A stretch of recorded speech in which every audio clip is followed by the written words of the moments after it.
ಮತ್ತೊಂದು ವಿಡಿಯೋಗೆ ತಮ್ಮೆಲ್ಲರಿಗೂ ಕೂಡ ಸ್ವಾಗತ.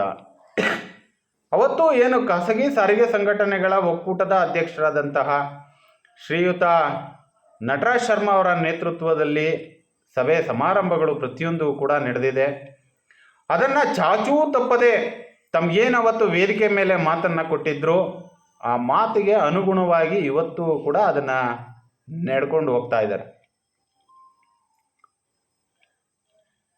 ನೀವು ಒಂದು ವಿಚಾರವನ್ನು ಅರ್ಥ ಮಾಡ್ಕೋಬೇಕು, ಪ್ರತಿಯೊಂದು ಹೋರಾಟಗಳು ಕೂಡ ರಸ್ತೆಯಲ್ಲಿ ನ್ಯಾಯವನ್ನು ನೀಡೋದಿಲ್ಲ ಅನ್ನುವಂತಹ ಸತ್ಯವನ್ನು ತಾವುಗಳು ಅರ್ಥ ಮಾಡ್ಕೋಬೇಕಾಗತ್ತೆ. ಚಾಲಕರುಗಳು ಕೆಲವು ಹೋರಾಟಗಳನ್ನು, ನ್ಯಾಯಾಲಯದಲ್ಲಿರುವಂತಹ ಹೋರಾಟಗಳನ್ನು ನ್ಯಾಯಯುತವಾಗಿಯೇ ಹೋರಾಟವನ್ನು ಮಾಡಿ ನಾವು ಗೆಲುವನ್ನು ತೆಗೆದುಕೊಳ್ಬೇಕಾಗುತ್ತೆ. ಇಲ್ಲಿ ಕೆಲವು ಅದೇ ವಾಟ್ಸಪ್ ಯೂನಿವರ್ಸಿಟಿ ಮತ್ತು ಫೇಸ್ಬುಕ್ನ ಯೂನಿವರ್ಸಿಟಿ ವಿಚಾರವನ್ನು ನಾನು ಯಾಕೆ ತಗೊಂಡೆ ಅಂದರೆ, ಅಲ್ಲಿ ನಡೆಯುವಂತಹ ಚರ್ಚೆಗಳೇ ಅಂತಿಮ ಅನ್ನುವಷ್ಟು ಮಟ್ಟಕ್ಕೆ ಚಾಲಕರುಗಳು ಬದಲಾವಣೆಯನ್ನು ತಗೊಂಡಿರೋದು. ಇಲ್ಲಿ ಸತ್ಯದ ಪರಾಕಷ್ಟೆ ಅಂದರೆ ಸತ್ಯವನ್ನು ತಿಳ್ಕೊಳ್ಳೋದಕ್ಕೆ ತಾವುಗಳು ಸಮಯನ ಕೊಡದೇ ಇರೋದು, ಇವತ್ತಿನ ಮಾನಸಿಕ ಒತ್ತಡಗಳು ಜೊತೆಯಲ್ಲಿ ಕಾನೂನಿನ ಅರಿವು ತುಂಬ ಕಡಿಮೆ ಇರೋದು ಕೂಡ ಚಾಲಕರುಗಳಲ್ಲಿ ಒಂದು ದೊಡ್ಡ ಮಟ್ಟಕ್ಕೆ ಹಿನ್ನಡೆಯನ್ನು ತಂದಿಡ್ತಾ ಇದೆ. ಉದಾಹರಣೆಗೆ ತಮ್ಮಗಳಿಗೆ ವಿಚಾರ ತಿಳಿಸೋದೇನೆಂದರೆ, ಇವತ್ತು ಯಾವುದೇ ಒಂದು ಮಾಲ್ಗಳನ್ನು ಅನುಮತಿಯನ್ನು ಕೊಡಬೇಕಾದ್ರೆ BBMP ಮತ್ತು ಟ್ರಾಫಿಕ್ ಪೊಲೀಸು ಅದನ್ನು ವೆರಿಫೈಡ್ ಮಾಡಿ ಈ ಜಾಗ ಸೂಕ್ತವಾಗಿದೆ ಅನ್ನುವಂತಹ ಅನುಮೋದನೆಯ ಮೇಲೆ ಕೊಡಬೇಕು.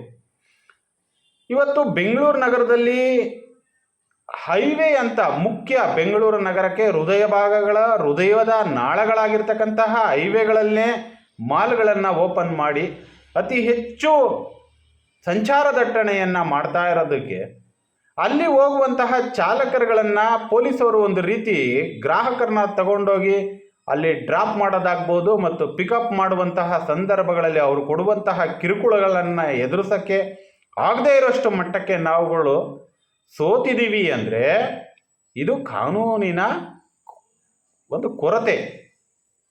ಯಾರು ಹೇಳಿದ್ದು ನಿಮಗೆ ಪಿಕಪ್ ಮಾಡಬಾರ್ದು ಮತ್ತು ಡ್ರಾಪ್ ಮಾಡಬಾರ್ದು ಅಂತ? ಪೊಲೀಸವ್ರಿಗೆ ಅಲ್ಲಿ ಫೋಟೋ ಹೊಡ್ಕೊಂಡು ನಿಮಗೆ ದಂಡ ಹಾಕೋದಕ್ಕೆ ಅನುಮತಿಯನ್ನು ಕೊಟ್ಟವ್ರು ಯಾರು? ಇದೆಲ್ಲದನ್ನು ಕೂಡ ನೀವು ತಿಳ್ಕೋಬೇಕಾಗತ್ತೆ. ಹಾಗಾಗಿ ಈ ಬೈಕ್ ಟ್ಯಾಕ್ಸಿ ಅನ್ನುವಂತಹ ಒಂದು ಯೋಜನೆಯನ್ನು ತಗೊಂಡು ಬಂದಂತಹ ಇದನ್ನು ಕೂಡ ನಾವು ಯಾವ ಮಟ್ಟಕ್ಕೆ ಪ್ರಥಮ ಹಂತದಲ್ಲೇ ಕಂಟ್ರೋಲ್ ಮಾಡ್ಬೋದಾಗಿತ್ತು. ಇಷ್ಟು ದೊಡ್ಡ ಮಟ್ಟಕ್ಕೆ ಬೆಳೆಯೋದಕ್ಕೆ ಬಿಟ್ಟಂಥವ್ರು ಯಾರು?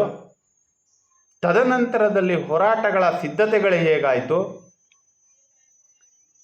ಒಬ್ಬರು ನನ್ನನ್ನು ಪ್ರಶ್ನೆ ಮಾಡಿದರು, 2023ರ ಹೋರಾಟಕ್ಕೆ ನಿಮ್ಮ ಕಾಂಟ್ರಿಬ್ಯೂಷನ್ ಏನು ಅನ್ನೋದನ್ನು, ನೇತೃತ್ವ ಏನು, ನಿಮ್ಮ ಕೊಡುಗೆ ಏನು ಅನ್ನೋದನ್ನು ಕೇಳಿದರು.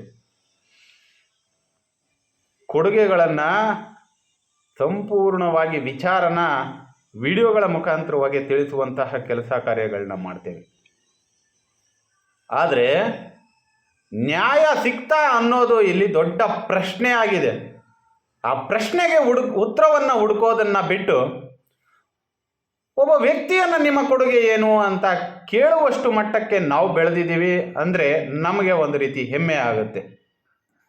ಯಾಕೆಂದರೆ ನಾವು ಏನು ಕೊಡುಗೆ ಕೊಟ್ಟಿದ್ದೀವಿ ಅನ್ನೋದನ್ನು ನಾವು ಇಡೀ ಬೆಂಗಳೂರಿನ ಚಾಲಕರುಗಳಿಗೆ ತಿಳಿಸ್ಕೊಡ್ಬೇಕಾಗಿಲ್ಲ. ನಮ್ಮ ಆತ್ಮತೃಪ್ತಿ ಇರಬೇಕು. ನಾವು ಒಂದು ಹೋರಾಟವನ್ನು ಮಾಡಿದ್ದೀವಿ, ಆ ಹೋರಾಟದಲ್ಲಿ ಭಾಗಿಯಾಗಿದ್ದೀವಿ, ಆ ಒಂದು ಹೋರಾಟ ಸಕ್ಸಸ್ ಆಗಿ ನಮಗೆ ನ್ಯಾಯ ಕೊಡುತ್ತೆ ಎನ್ನುವಂತಹ ಒಂದು ಭರವಸೆ ನಮ್ಮ ಹೃದಯದಲ್ಲಿ ಇದ್ದರೆ ಅದೇ ನಮ್ಮ ಕೊಡುಗೆ. ಇಲ್ಲಿ ಚಾಲಕ ವರ್ಗವನ್ನೇ ಯಾಕೆ ಟಾರ್ಗೆಟ್ ಮಾಡಿ ಈ ಒಂದು ಮಟ್ಟಕ್ಕೆ ಚಾಲಕರ ವರ್ಗ ಸಂಪೂರ್ಣವಾಗಿ ಕುಸಿತ ಕಾಣ್ತಾ ಇದ್ರೂ ಕೂಡ ನೇತೃತ್ವವನ್ನು ವಹಿಸಿಕೊಂಡವರು ಯಾಕೆ ಅದರ ವಿರುದ್ಧವಾಗಿ ಧ್ವನಿಯನ್ನು ಎತ್ತುತ್ತಾ ಇಲ್ಲ ಅನ್ನೋದು ಕೂಡ ಅಷ್ಟೇ ದೊಡ್ಡ ಮಟ್ಟದ ಪ್ರಶ್ನೆಯಾಗಿ ಕಾಡುತ್ತೆ.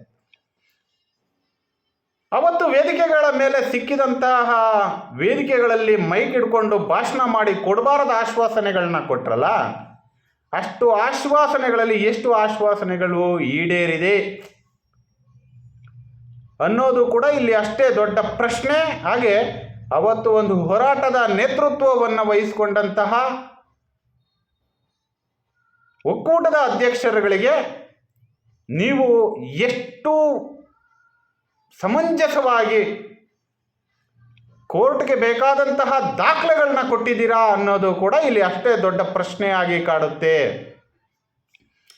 ಈ ಪ್ರಶ್ನೆಗಳಿಗೆ ಪ್ರತಿ ದಿನವೂ ಕೂಡ ವಿಡಿಯೋ ಮುಖಾಂತರವಾಗಿ ಉತ್ತರವನ್ನು ಕೊಡ್ತೀವಿ. ಉತ್ತರ ಕೊಡಬೇಕಾದಂತಹ ಸಂದರ್ಭಗಳು ಬಂದಿದೆ. ಏಕೆಂದರೆ ಇವತ್ತು ಚಾಲಕರ ಪರಿಸ್ಥಿತಿ, ಈ ಕಾಕಿ ಬಟ್ಟೆ ಹಾಕೊಂಡಿರೋರ ಪರಿಸ್ಥಿತಿ ಬೀದಿಗಳಲ್ಲಿ ಕುಳಿತುಕೊಳ್ಳುವಂತಹ ವ್ಯವಸ್ಥೆಗೆ ತಂದಿಟ್ಟವ್ರು ಯಾರು ಅನ್ನೋದನ್ನು ಕೂಡ ಮುಂದಿನ ದಿನಗಳಲ್ಲಿ ತೋರ್ಪಡಿಸುವಂತಹ ಕೆಲಸ ಕಾರ್ಯಗಳಾಗಬೇಕಾಗಿದೆ. ಹಾಗಾಗಿ ಅದನ್ನು ಕೂಡ ತೋರಿಸ್ತೀವಿ. ಮತ್ತು 2023ರ ಹೋರಾಟಕ್ಕೆ ನಿಮ್ಮ ಕೊಡುಗೆ ಏನು ಅಂತ ಕೇಳಿದವ್ರಿಗೂ ಕೂಡ ಉತ್ತರವನ್ನು ಕೊಡುವಂತಹ ಕೆಲಸ ಕಾರ್ಯಗಳನ್ನು ಮುಂದೆ ಮಾಡ್ತೀನಿ. ವಿಚಾರಗಳು ಇನ್ನೂ ತುಂಬ ಇದೆ, ತೋರಿಸ್ತೀನಿ.